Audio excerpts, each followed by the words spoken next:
All right, welcome back to This Week at the Chamber, here where we're taking care of business here in Harrison, Arkansas. We are. And gosh, we're going to start out tomorrow morning with our March board meeting for our board of directors.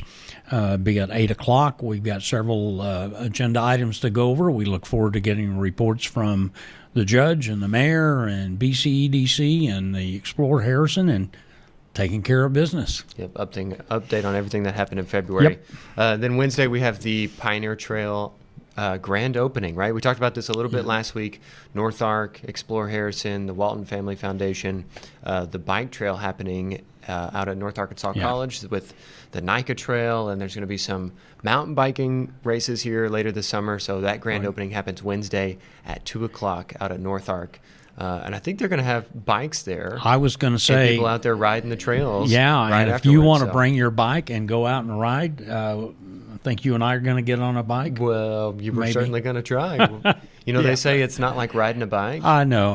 But it's harder than I remember. It's going to be fun. It's going to be fun though. So, beautiful Chamber of Commerce Day on Wednesday at 2 o'clock. Hope you all can come out and see this next step in our quality of life here in Harrison. Yep. And then Thursday we have a ribbon cutting with Bath Makeover of Arkansas, and that's at 9:30 Thursday morning. We'll be streaming here on social media for everybody who can't make it, but welcoming another chamber investor. Yep, we're happy to do that. And also on Thursday afternoon at 2 o'clock, Startup Junkie is coming back to town from 2 to 5 p.m., with a government contracting workshop. How do you work with the government, city, county, federal, state, and federal government? So be a great opportunity, no cost for the workshop.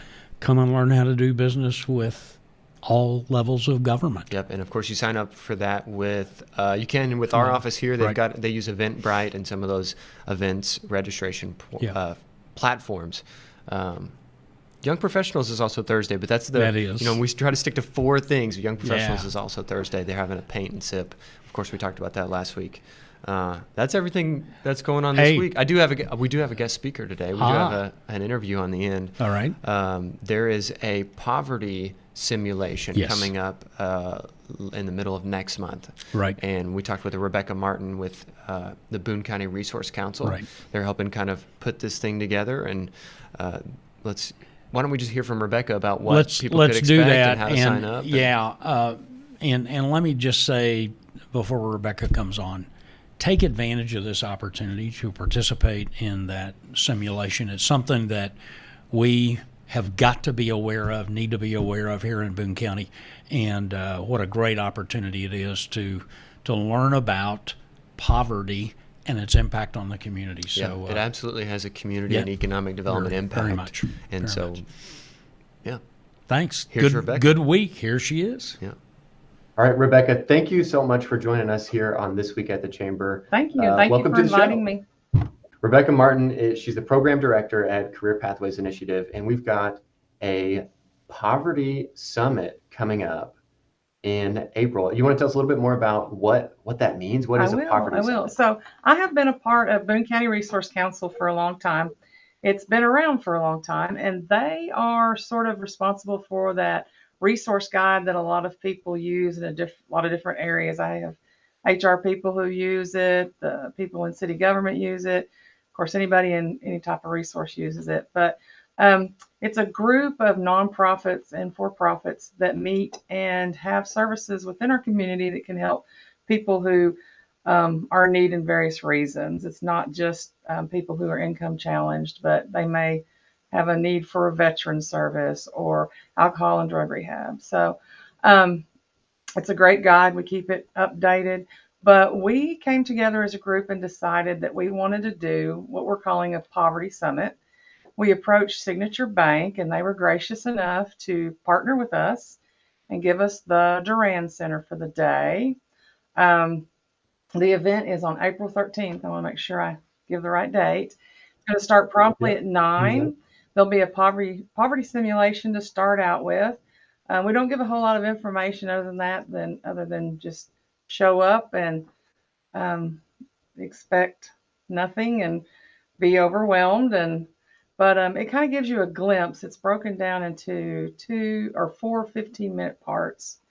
of what it's like to live in tyranny of the moment for somebody who's under-resourced, not just necessarily in income, but in services. And then after that, Signature Bank is going to feed us, and we will spend some time discussing how we can use this information in our community to make services more available.